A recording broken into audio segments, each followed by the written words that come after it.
Hello guys, ito ipakita ko lang sa inyo kung paano ang advanced cruise control na tumatakbo guys. So ayan, paliko ako no. Ito walang hawak yung manibela, lumiliko ako kusa. So yan ang advanced cruise control guys. So maganda, napakaganda ng features ng Santa Fe ngayon. So yan guys, talagang ida-drive kanyang kusa. So liliko lang ako guys at may sasakyan isa.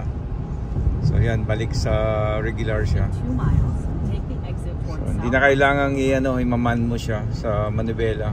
Saka yung paa mo, syempre yan, advanced cruise control.